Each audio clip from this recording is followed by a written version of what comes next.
Welcome to this beautiful sunny April morning. Thanks for joining us for this talk. And also, Jetta, you haven't been. I think you make your way around and you will meet people. As I think this week is a very quiet week, but you will meet many. But welcome to the center to both of you. So great having you. And with this, before we start off, let me underline that we acknowledge and respect the Lekwang and Songhees and Esquimalt peoples on whose territory the university stands, and the Lekwang and Masonic peoples whose historical relationship with the university continues to this day. And I think we will hear a little bit about transformation in the educational system, but also has a decolonial dimension to it from Maria today. So with this land acknowledgement, that just brings us back to where we're at and the privilege that we have to live here on the Lekwang people's territory on the west coast of Canada. And with this, I have the great pleasure of introducing Maria Kondratyuk to you. Dr. Kondratyuk is an educational scientist, as you can see, with a particular focus on adult and continuing education, looking at organizational contexts, but also with a distinct field of expertise in quality of research methods related to education. We just discovered that we have, we worked or we know, similar scholars in this field, and I think I have a pretty good sense of where Maria is coming from in terms of her education and her field of expertise. And currently, Maria Kondratyuk is professor for organization development and education at Dresden University of Technology, and I think she's heading back to teach there very shortly for a new term. And before that, you can see here also how Maria has was the research position in education departments ministries, so policy oriented, or not really?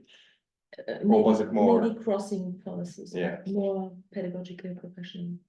Because that seems to be, one recurrent theme in your research, to think how organizations, educational organizations, need to transform, Yes. and what they could do to be more effective, more professional, and really reflecting realities that we address in education. And you can see here the whole range of disciplinary fields and fields of expertise that Maria has, but clearly a commitment to an expertise in working in multidisciplinary contexts. And then, thank you for taking the time coming out here on the West Coast to let us know about your research. And we hear a little bit today about particularly this kind of transdisciplinary approach in the field of education. With this, hand it over to you, Maria. Okay, thank you. Thank you for the warm welcome and the introduction. Yeah, it's a pleasure for me to be here and to have this talk today and to share my considerations regarding the important question, how to research social transformation processes through transdisciplinary approaches. So my expertise and so on, Oliver mentioned, so I think I have anything to complete that.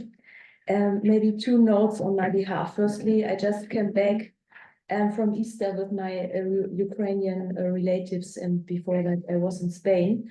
And sometimes I tend to get a bit confused in this mix of languages. So yeah, I do my best. I think you can switch to Ukrainian. No, German, Ukrainian, so it's Canada, right? So it's a real mix of languages. Yeah. Not true. Oh, in this room, I'm not sure how many languages we would. That's a problem. So it's a good atmosphere here for mixing languages.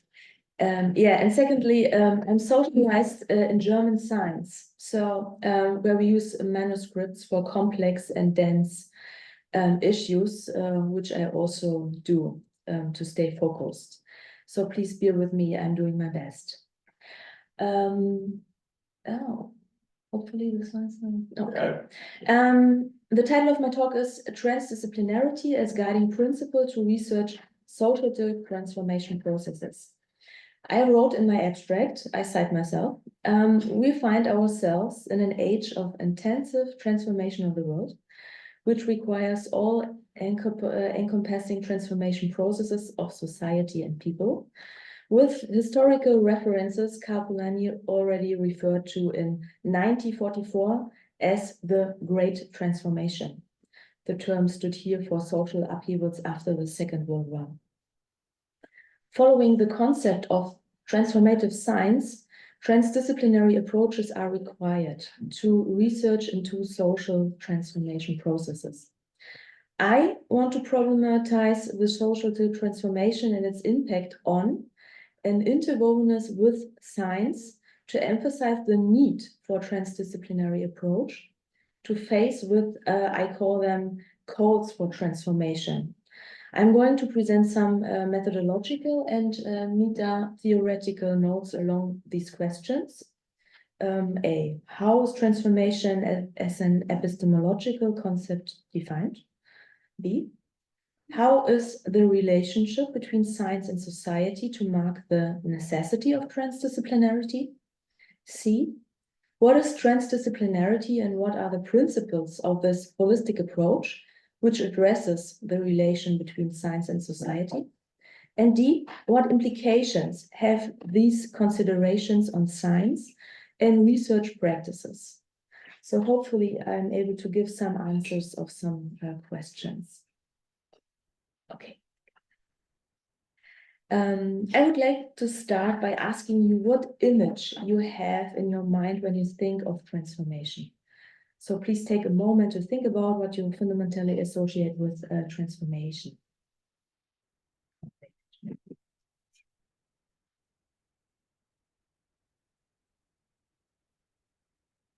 Has to be one of these, or No. No, don't limit your fantasy. Don't limit. Also, only inspiration. yeah, it's kind of problems, right? Yeah. And wheel.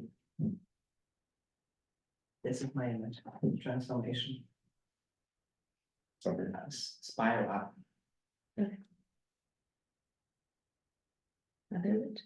For me, it's the picture with the butterfly. I mean, I saw it in my imagination before I realized that you have already put it on your slides, because transformation could be different, like linear, or like these lamps. So, but for me, it's something from this ugly bug to what you call butterfly. I don't know.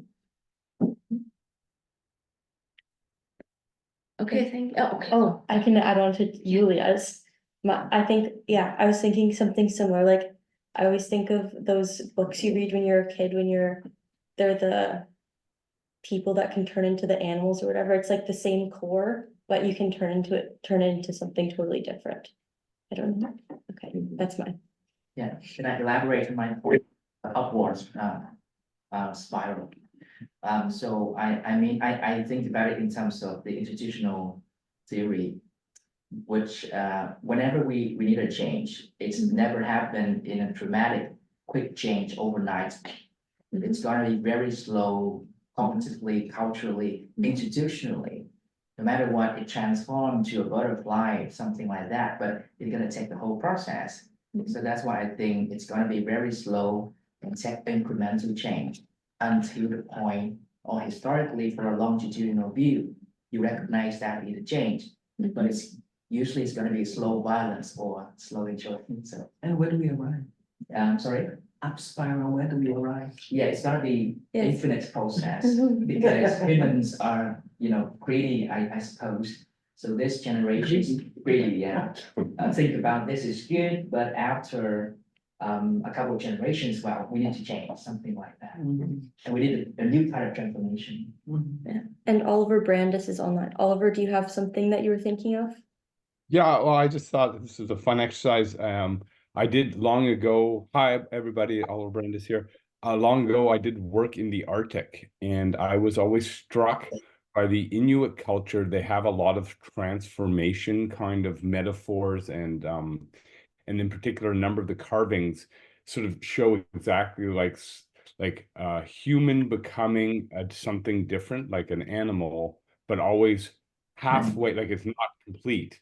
It's always part way. So you see certain features beginning to meld, almost like a wax figure melting in a way. And so this idea, which I think picks up on the theme we're just talking about, which is transformation is almost never complete. You're constantly transforming.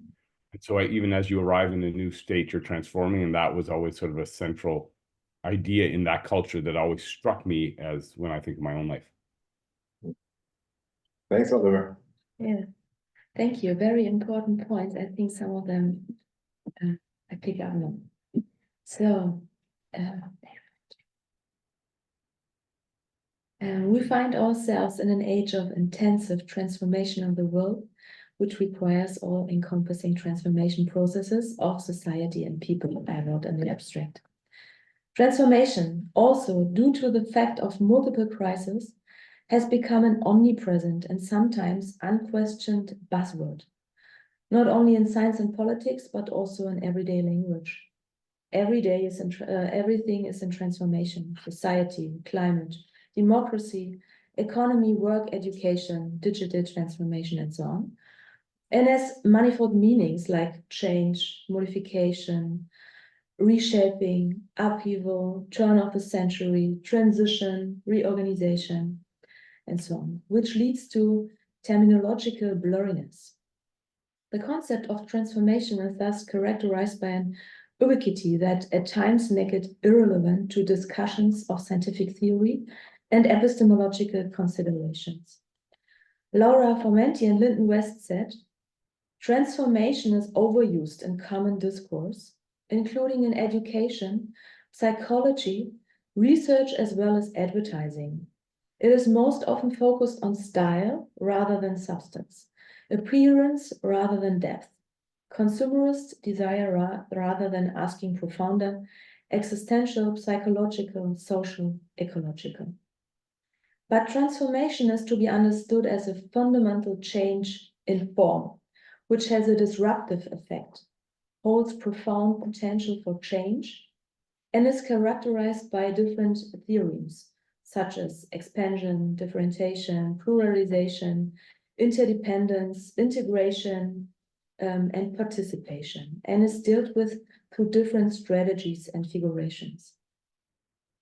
Transformation refers in its semantic reference of structural change to discontinuous, often crisis-ridden transitions between different formations or formats in the sense of culturally institutionalized horizons of meaning and social structurally consolidated contexts of action.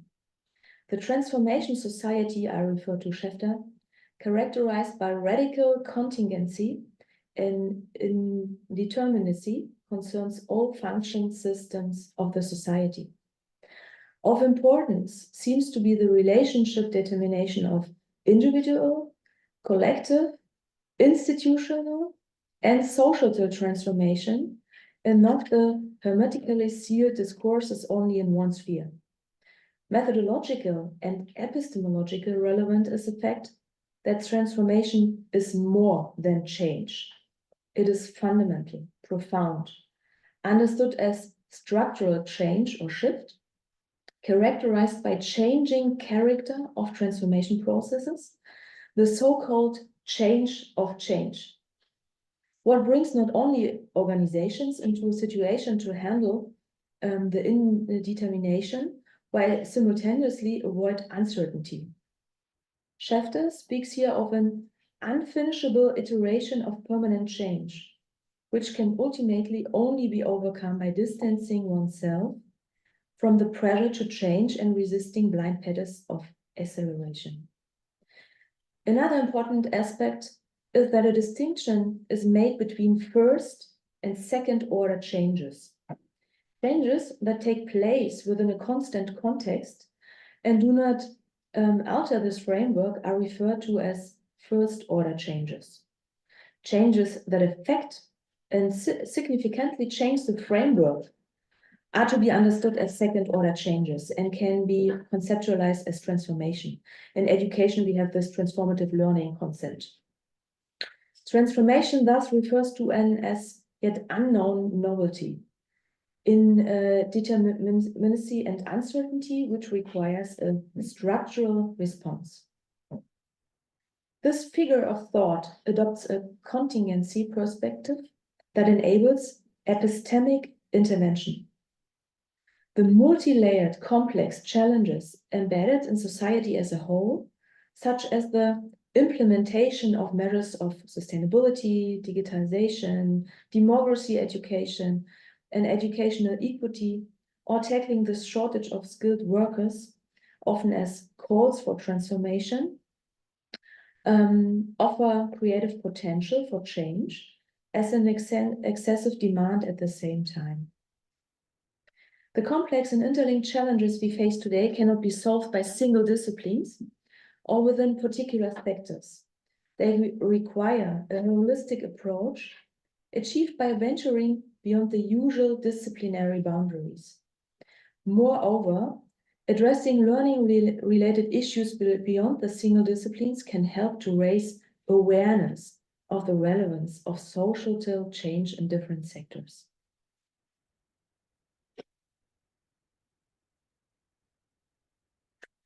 At this point, a few notes on society's changing relationship with science.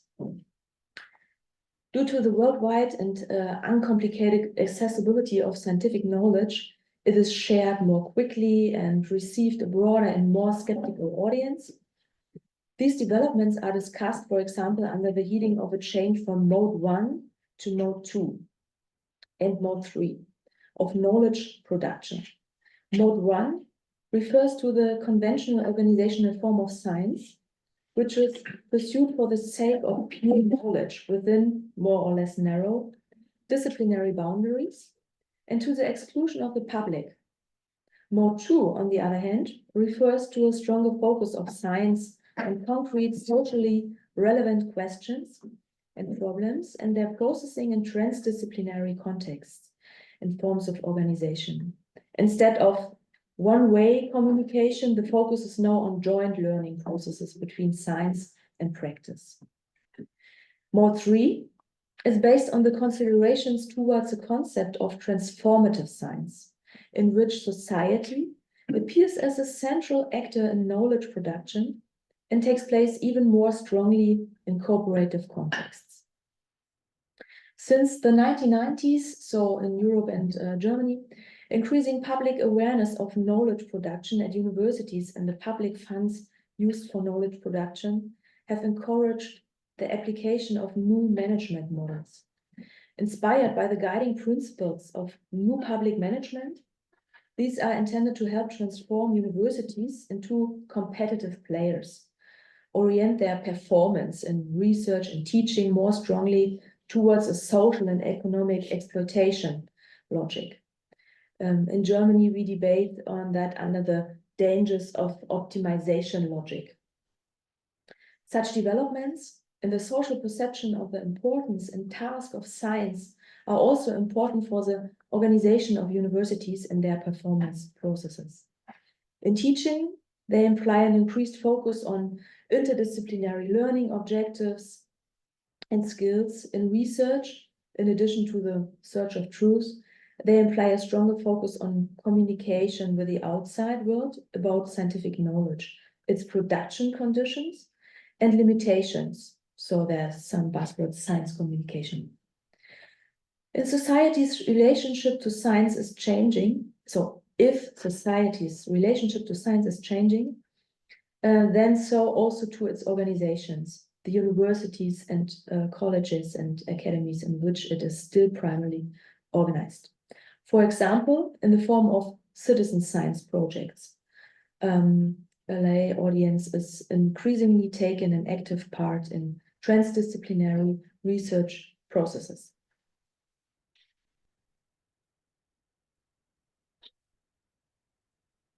Two groundbreaking publications on this subject, maybe you know them. The New Production of Knowledge, The Dynamics of Science and Research in Contemporary Societies. It's from 1994 and a lot of languages and new Auflagen. This volume offers an exploitation of major changes in the way knowledge is produced in science, technology, social science, and humanities.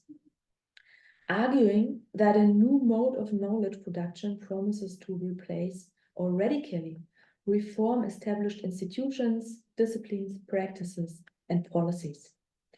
In this provocative and broad-ranging work, the authors argue that the ways in which knowledge, scientific, social, and cultural, is produced are undergoing fundamental changes at the end of the 20th century.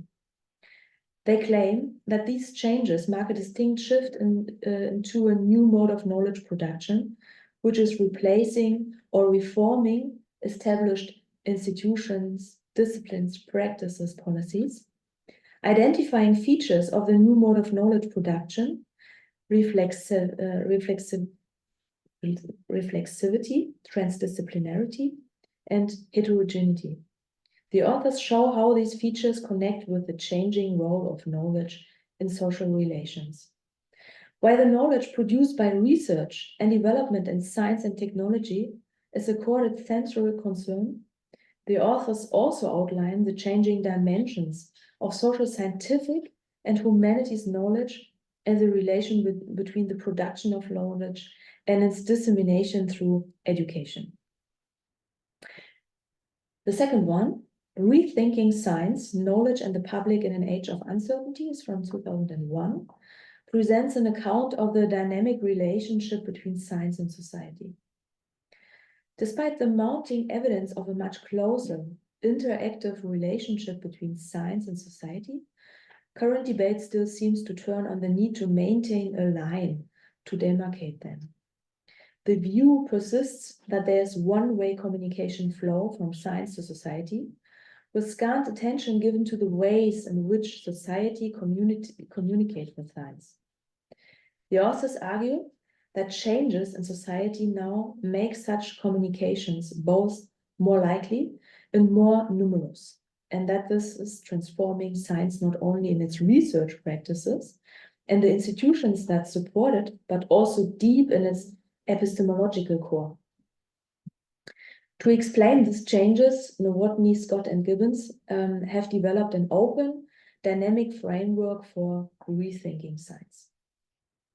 The authors conclude that the line which formerly demarcated society from science is regularly transgressed, and that the resulting closer interaction of science and society signals the emergence of a new kind of science, contextualized or context-sensitive science. The co-evolution between society and science requires a more or less complete rethinking of the basis on which a new social contract between science and society might be constructed. And in their discussion, the authors present some of the elements that would compromise the new social contract.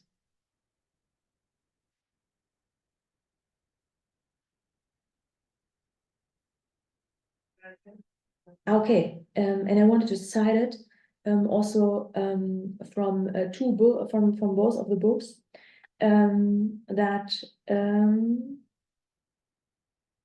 yeah, in both works they explain the mode 2 knowledge production. I already mentioned it, and I want to cite them. In mode 1, problems are set and solved in a context governed by the largely academic interest of a specific community. By contrast, mode 2 knowledge is carried out in a context of application. In comparison with mode 1, mode 2 is more socially accountable and reflexive. It includes a wider, more temporary and heterogeneous set of practitioners collaborating in a problem defined in a specific and localized context. Mode 1 is disciplinary, while mode 2 is transdisciplinary. So maybe transdisciplinarity is the answer of the relationship between science and society. Climate change and species extinction, growing gap between rich and poor, and increasing right-wing populism, the world is facing immense challenges that only can be overcome with the involvement of all social forces. Interactions between population, human activities, and the environment and strategies, technologies and policies for secure, just, and an environmentally sustainable future are among the most complex and interdependent issues with which society must deal. These issues cross over disciplinary boundaries, so-called Ts. Transdisciplinarity doesn't only start where concepts and methods are passing disciplinary boundaries, but already starts with the observation of those methodological problems and approaches, which are developing in other subject discourses and display a structural analogy towards its own problematics. So help. We need approaches which increase the capacity of awareness for the need for change and of the complexity and interrelation of social, cultural, environmental, economic, political, and technical conditions, local and global.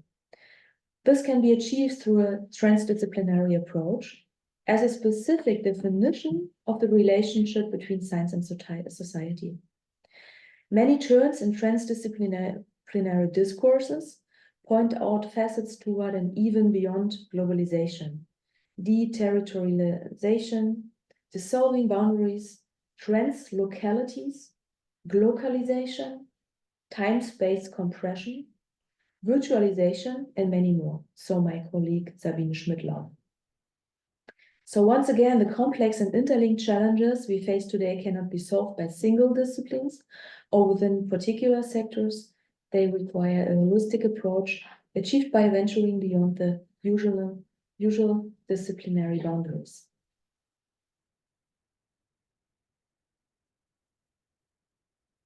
Transdisciplinarity, described as necessity of social transformation, is a relatively recent concept involving a principle of scientific research and interdisciplinary behavior and practice that presupposes the application of scientific approaches to matters that lie between, across, and beyond the boundaries of traditional, conventional academic disciplines, because no discipline knows more than all disciplines, so today.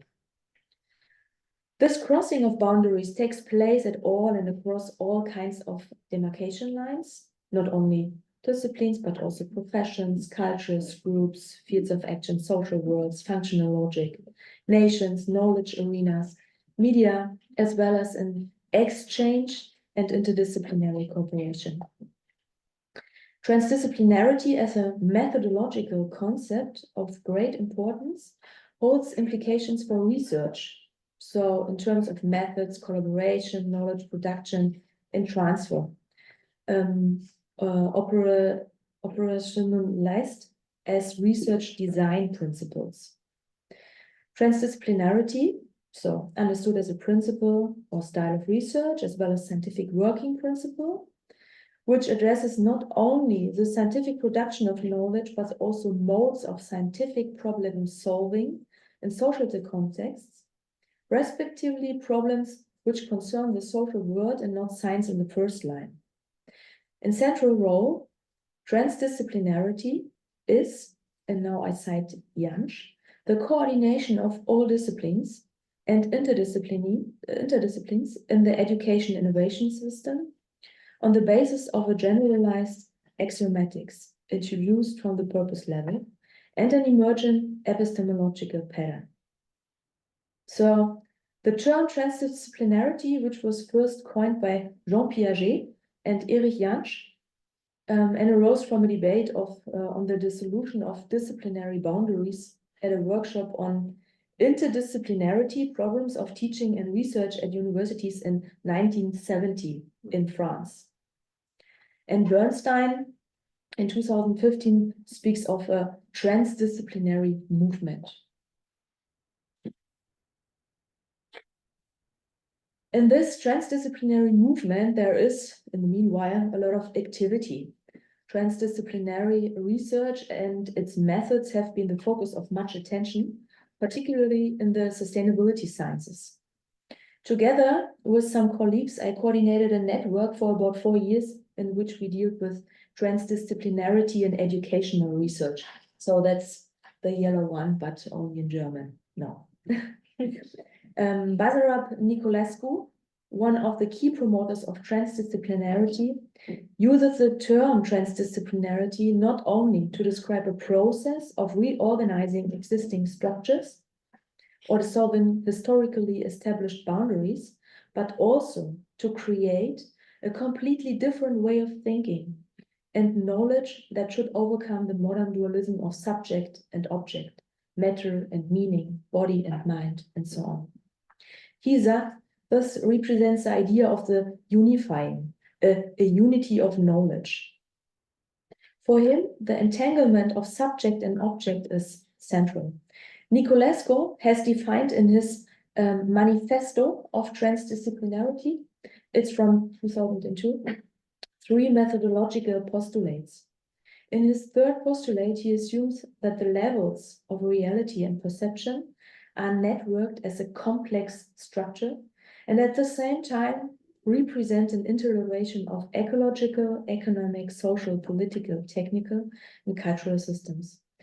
The message here is that social problems should not be viewed in isolation, as the potential for problem solving only unfolds when the interwovenness of the different contexts of condition is taken into account. Transdisciplinarity now is increasingly replacing the concepts of multidisciplinarity and interdisciplinarity. But what means disciplinarity and multi and interdisciplinarity in comparison to transdisciplinarity? Disciplinarity describes a specifically defined and conceptually enclosed order of knowledge, which answers to foreign knowledge assimilating and accommodating. Multidisciplinarity defines a topic or a problem not in only one discipline, but in several disciplines at the same time. So an existence of many disciplines. Interdisciplinarity refers to a horizontal movement, such as the connection or transfer of knowledge, methods, concepts, and models from one discipline to another discipline. So between the sciences.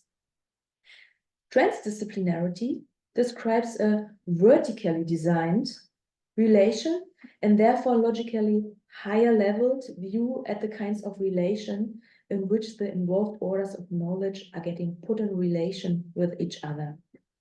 In these qualitative relationships with each other, they acquire a meaningful status. The logically higher level of transdisciplinarity only gets constructed due to the boundary crossing out of disciplinarity located position of a location in the in-between. It refers to orders of knowledge between, across, and beyond the disciplines. In consequence, the term of transdisciplinarity is more than an interdisciplinary cooperation between separated disciplines and subjects. I mentioned it before. It describes a principle of research in which the dialectically connected subdisciplines are not only linked due to a shared determination of subjects on a logically higher level, but additionally, they also experience an immanent transformation. Its aim is a holistic understanding of this world and the unity of knowledge needed for this. I cite Bernstein. Transdisciplinary work challenges the entire framework of disciplinary thinking and seeks to assemble new approaches from scratch, using materials from existing scholarly disciplines for new purposes.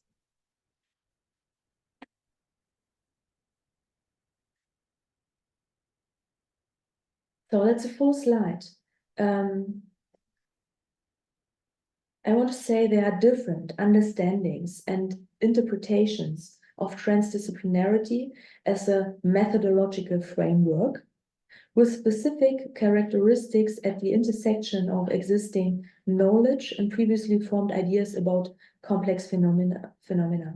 The researcher's epistemological dispositions and a lens and a methodological analytic approach. And the different conceptions of transdisciplinarity are of relevance in order to this different understandings. Knowledge production, hegemonic structures about definition and priority of problems, specific understanding of also knowledge transfer. And because of that, the discussion about transfer, is it only linear or has it to be relational and so on? Then a relational understanding of boundaries and an understanding of collaborative work in transdisciplinary context. For instance, participatory, comparative, or transformative research concepts. In this respect, transdisciplinarity as the relationship between science and society is a research and scientific principle with which the responsiveness of the scientific system to social transformation in relevant environments can be established. Transdisciplinary research approaches are oriented towards social problems that can be perceived, scientifically interpreted, and professionally problem solved from the potential of the entire scientific system. Transdisciplinary forms of research can thus be interpreted as a response to the criticism of the historically involved system of modern science, which is derived from practical application contexts, such as the problem-solving competences of scientific knowledge.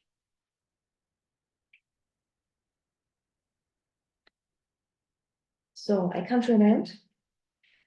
My assumption is that every discipline is partly transdisciplinary. For example, my discipline, educational science, is dealt as a multidisciplinary discipline and area of expertise because of diffusion and differentiation. Think about all the subdisciplines which are responsible for education. Adult education, teacher education, early childhood education, intercultural education, indigenous education, gender education, school education, and so on. So there's a temporal and spatial expansion of the pedagogical, overarching pedagogization of life. In Germany, we call that universalization of the pedagogics, what leads to extensive changes of contours of the discipline. So there's a necessity for a permanent renewal of disciplinary territories as part of legitimization. The processes are separation and at the same time connectedness to the neighboring disciplines. Transfer of perspectives, opening to other disciplines, and the import and export of knowledge and terminology connected with.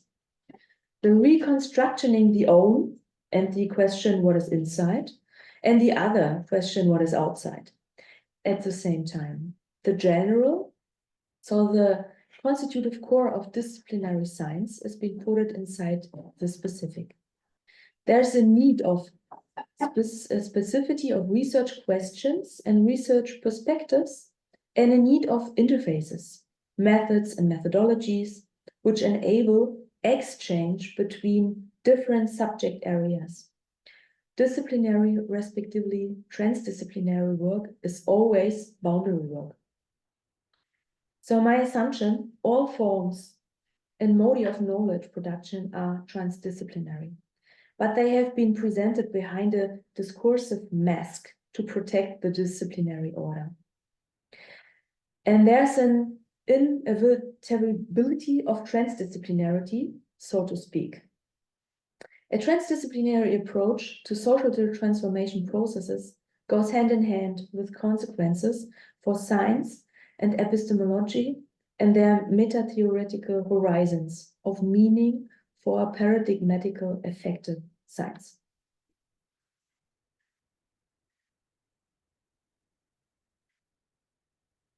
I will conclude my remarks with this last slide, with some projects in which I was and am involved. In all of the projects, we have dealt with social transformation processes in very different contexts and realized this with transdisciplinary research approaches. So, for example, the Teacher Academy project, Teaching Sustainability, TAPTS, is one of 11 inaugural Erasmus Plus teacher academies running from June 2022 until July 2025.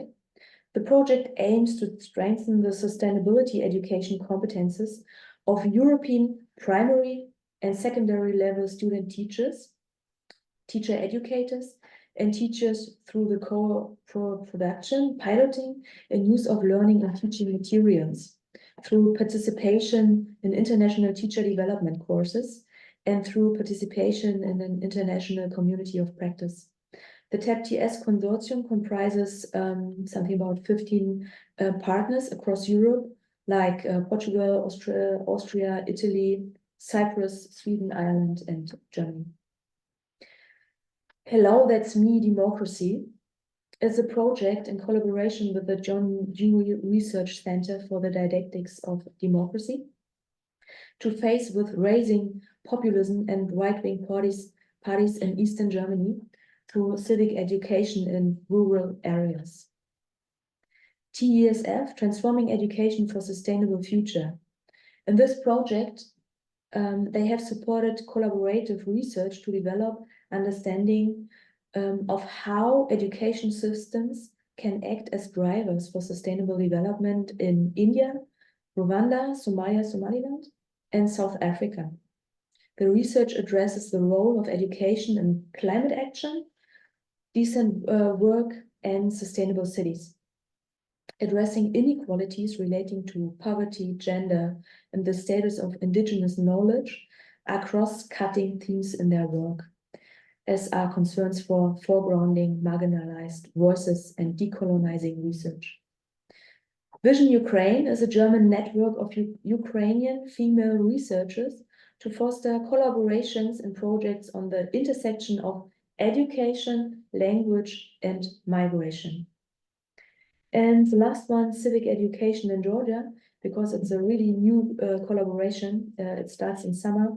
That's a project with colleagues from Georgia and Eastern Germany to better understand transforming post-socialist countries through translational research. And now, thank you for your attention. Yeah, what an impressive array of projects you're involved with.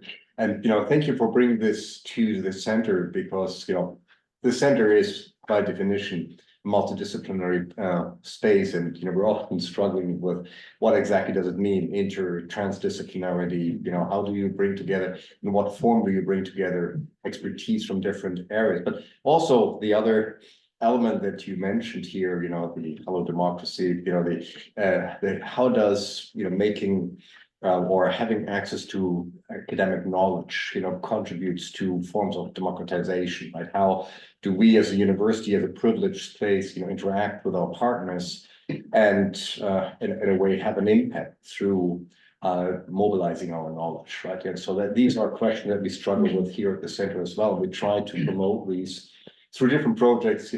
Oliver is with Trust Online, so they're doing this in terms of environmental issues, environmental governance, thinking how do you actually work inside the university across disciplines, but also into the communities, right? What does it mean in terms of generating knowledge and using knowledge if you, in a very genuine and meaningful way, collaborate with civil society partners? And it seems that's what you've been doing in your career as well, to think about how you can actually take this knowledge out of the university and make this relevant and meaningful in different contexts. But so Mac and Beate. Thank you so much, Marina. Yeah, I find it really fascinating. And thank you for a chance to learn from you. No, thank you. First, a very minor detail. So in the third slide, I wonder why did you put relationship, but you separate relation and hyphen ship? Do you imply anything unique there? Okay. Just a second. You said the third slide. The third or the fourth something, when you talk about relationship, but you separate relation and ship. Okay. Hyphen, is there anything unique you'd like to emphasize? Okay, I think that's a language thing, because in Germany, Oh, I I see. would say in this science philosophical language, we would say Verhältnisbestimmung.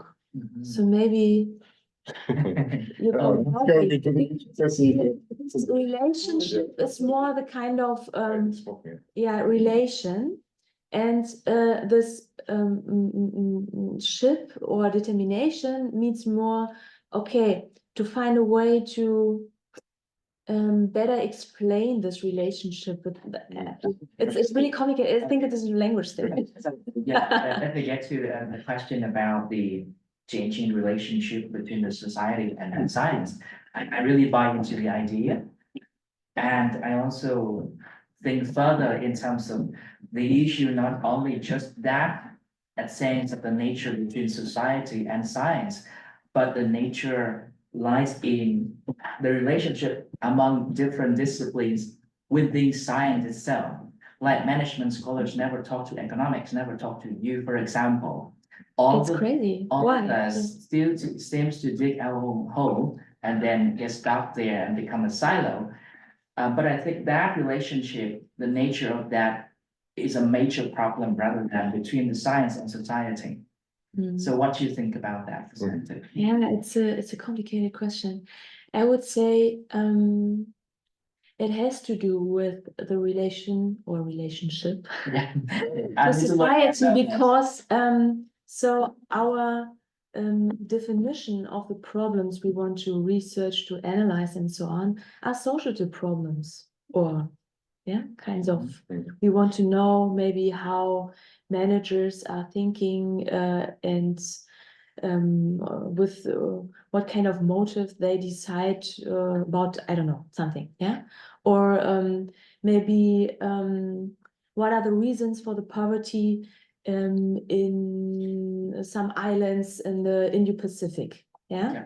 and that are really complex problems, and the idea behind that is to say, okay, it's necessary to define problems from one discipline, but it's necessary to cross the disciplinary boundaries to get a bigger picture and to be aware of all that things, what has to do with the problem definition.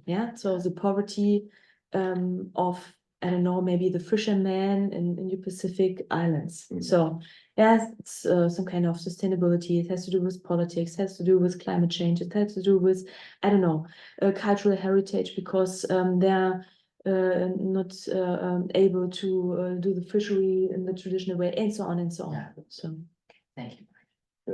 Beata, and then Oliver, you started your camera, so we're gonna come to you in a second, but Beata first. Yeah, I think Maria, this was for me very interesting too, because I actually studied interdisciplinarity. So my background is I have an interdisciplinary study. I study sociology, political science, fine arts, and theater. So in our times, let's say we connected disciplines, but I realized long term, coming out of the university, that there's a big challenge, because in a certain way I have been superficial in all those disciplines that I kind of learned. So I could never compete with people that were in the subject deeply involved or studying. So this is one of my questions to you, how to overcome or create actually now even transdisciplinarity that requires even more skill sets than interdisciplinary approach.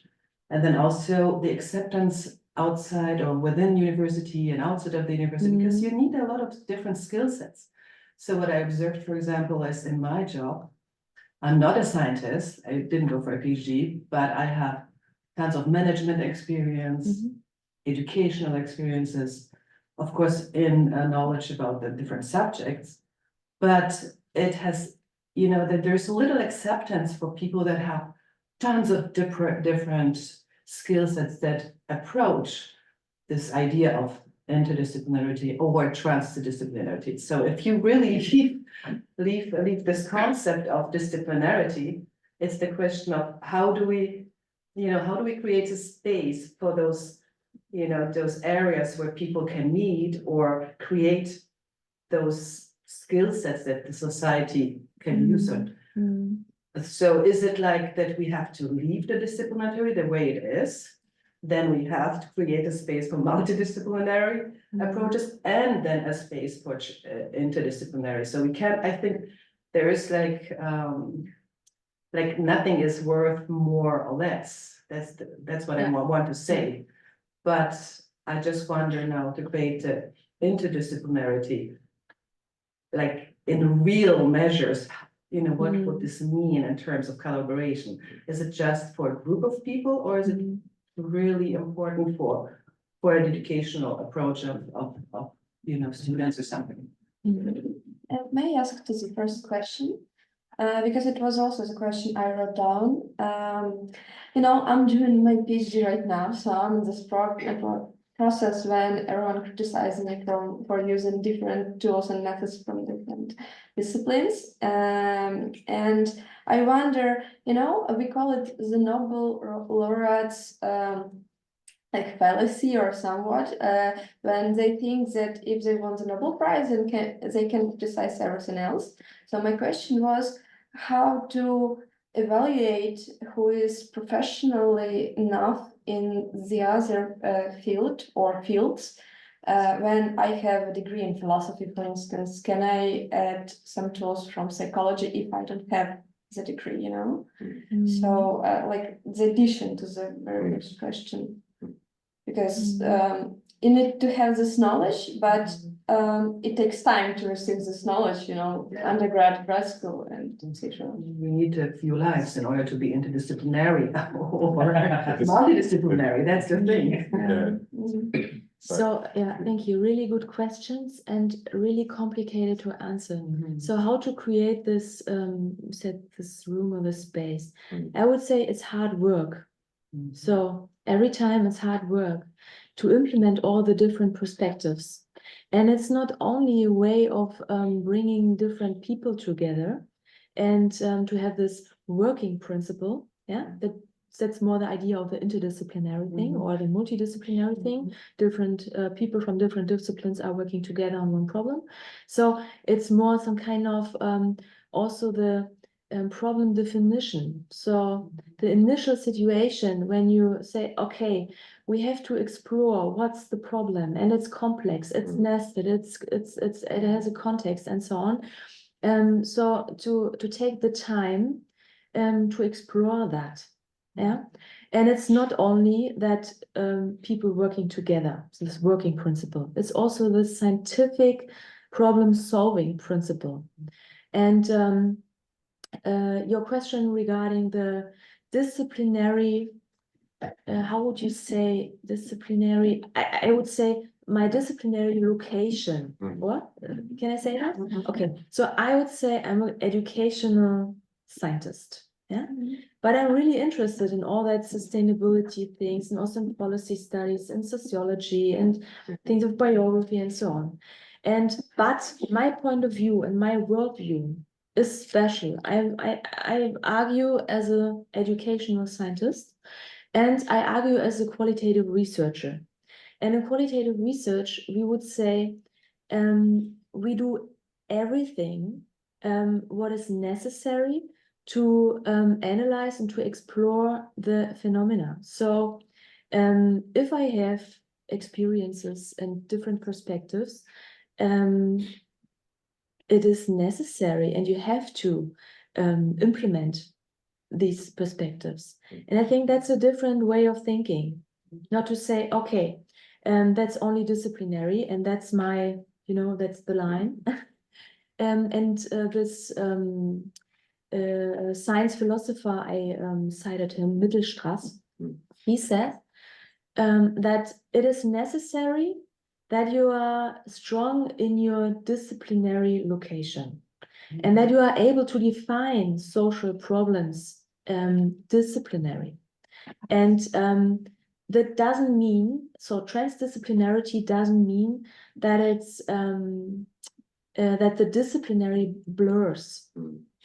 That's not the thing. And he says, so don't have fear for this blurriness or for loss of rationality.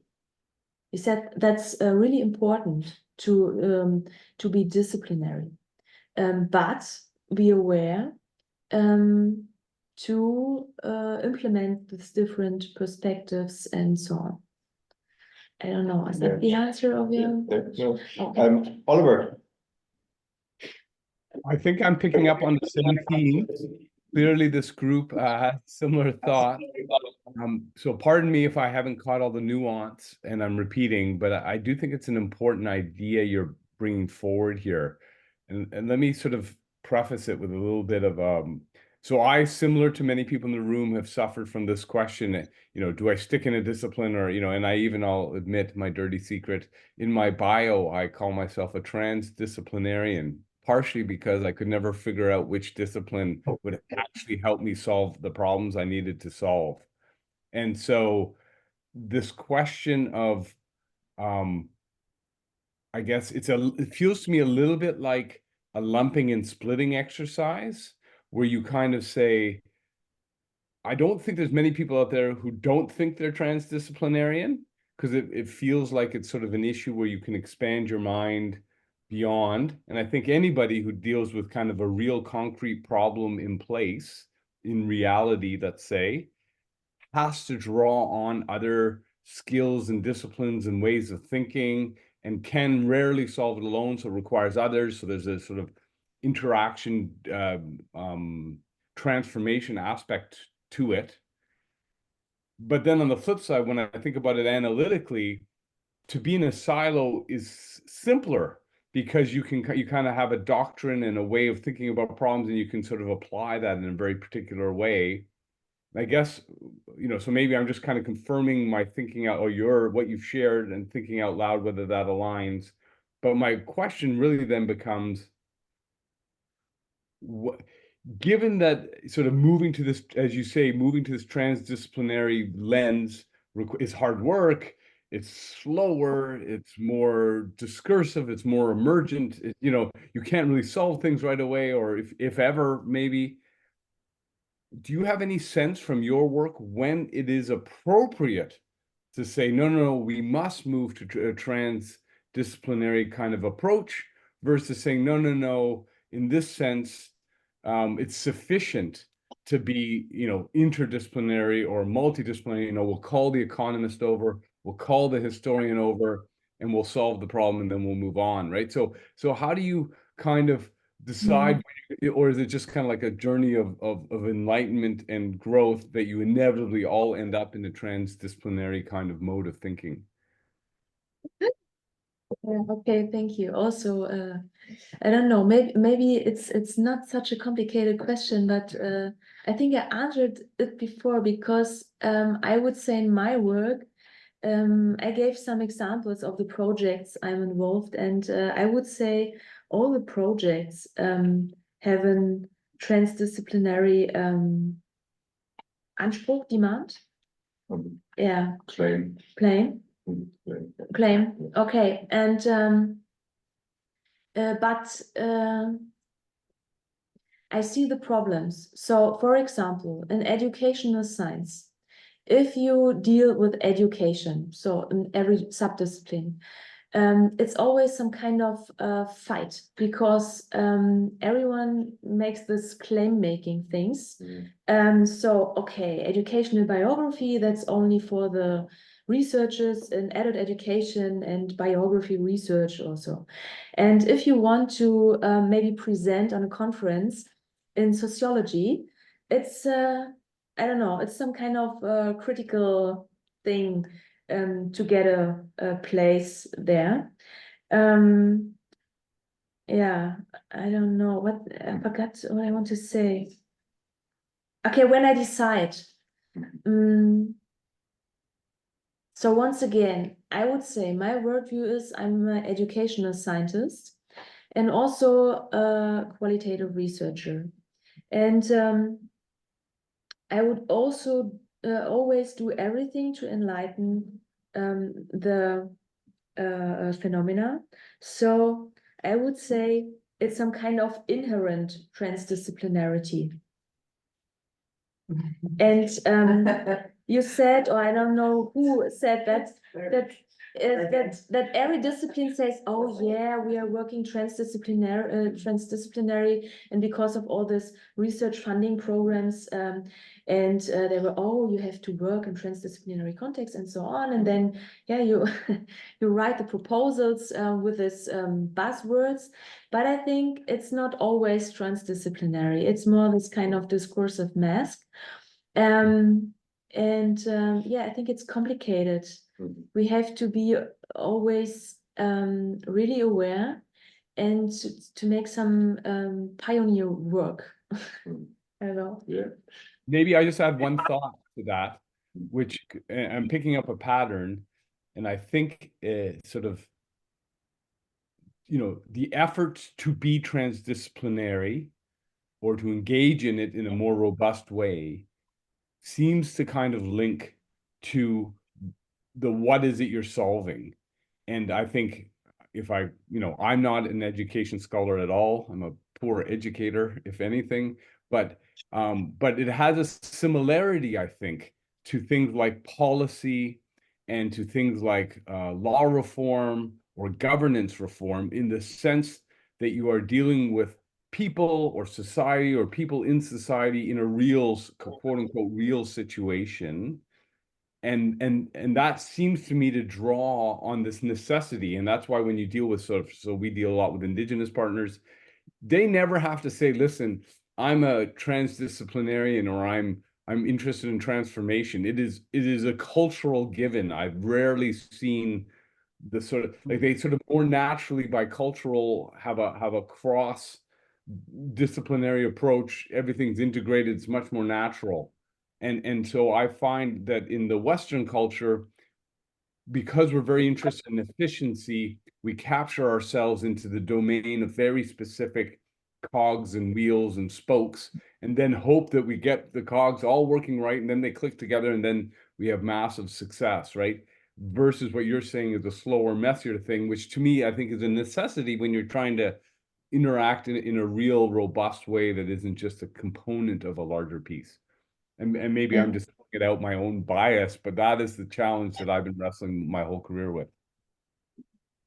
Yeah, you are absolutely right. And for me as a scientist, it's really complicated because all these research funding programs are in this logic, in this linear logic, in this optimization logic. And I have to know before I'm starting my research, I have to know what are the results. And yeah. So, and it's Oh, you're not supposed to laugh at it. Yeah, very. You know that problem. Yeah. Okay. No, most definitely. And it's you describe in your presentation, that disciplines don't know they're transdisciplinary in nature, but it's very forceful institutional pulls, right? You have to say, no, we're going to protect what we have, because that's, as you described, confidence, grants, positions, everything's defined by disciplinary allegiance and places, right? So it is deeply baked into our institutional structures, right? Yeah. And so that is, in a way, the transformative element that you described, right? To say, how can we overcome these? But Beate and Mac, yes, back to you. Yeah. So I'm going back to your starting point, basically. Your presentation is societal transformation. So we're talking about science and society and how it can transform through this new approach. However, I mean, don't we also need to really take into account the framework around it? Like, what makes this possible, the connection between science and society? Because I mean, we know who is funding science by now. There's more and more research, I think, being done that a lot of lobby groups direct, the scientific research. I heard lately from a Harvard University professor that did research on Meta and Facebook and all this info, and due to a larger donation from Mark Zuckerberg, she was asked to leave Harvard. Like, really extreme changes are happening around us, where money from different parts direct the scientific questions or ask to take into account those. So I think just that at the same time, like in order not to be naive, we have to address actually the situations, who is supporting this kind of initiative? Are there any groups that will fight for it? Because I don't think that this is really a space we can hold upon if we are not aware of all the influences around us that direct actually the process of society. So it's I think I call it the framework around it, that we have to talk about when is such a change possible at all, and if so, what do we need to do in order to arrive to that? So I think I don't have a solution for that, but I know what you mean, and we always have to be aware about the structures or the framework, as you said. And sometimes it's a paradox situation, because we know what to do, but the structures are in a different way. So yeah, it's in pedagogies we talk about that as professional paradoxes, how to act with that. So, and we know about that, but we have to deal with that. Yeah, and it's challenging.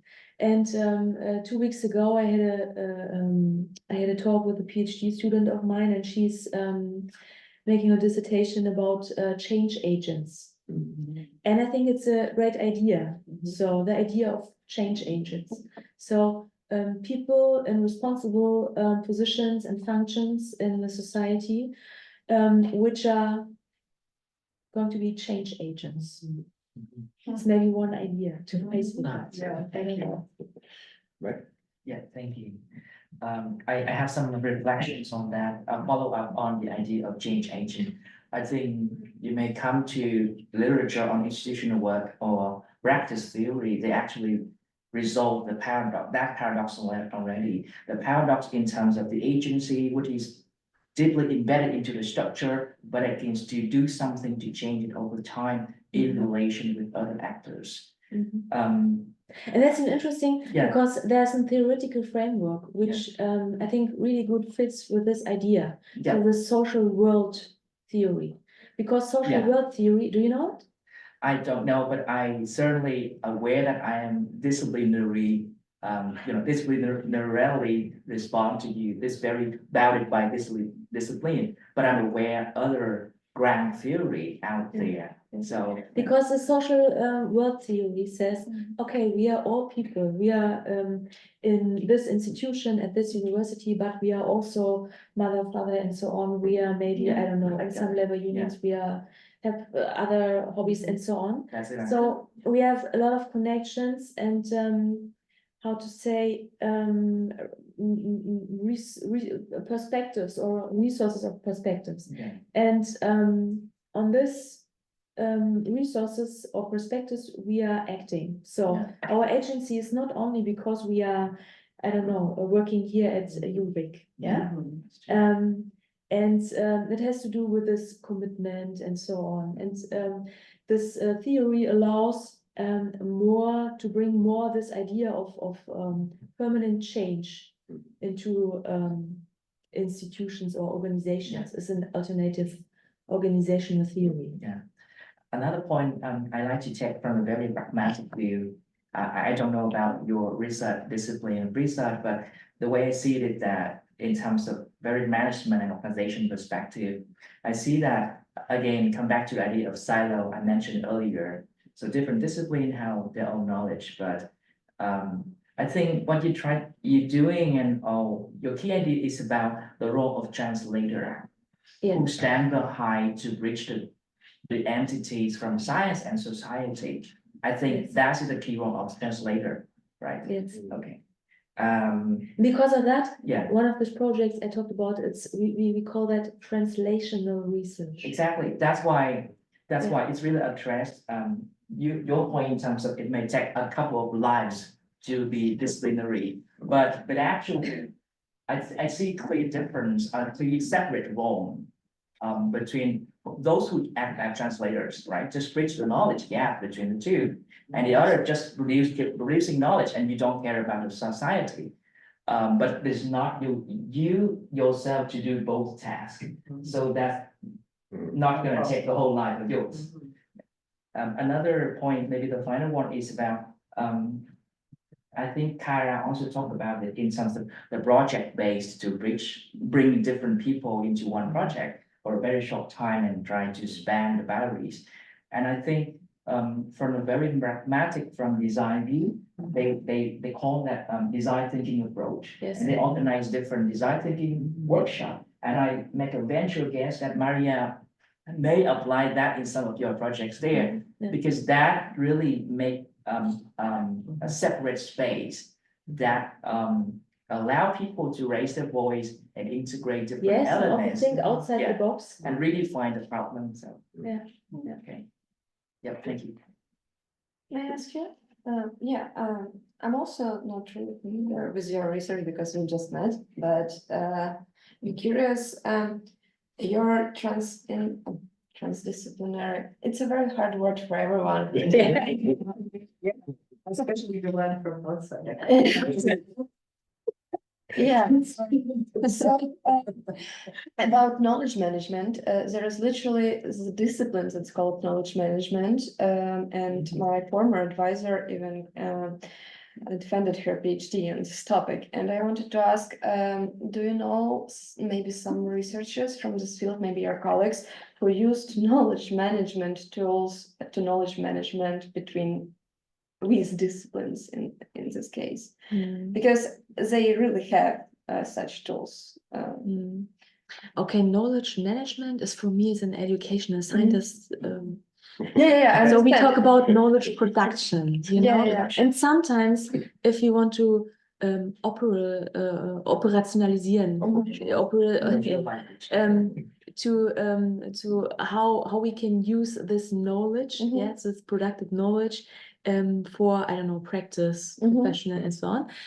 Then we talk about transfer, but Mhm. never management. It's- So yeah. knowledge production and transfer, I did a lot Mhm.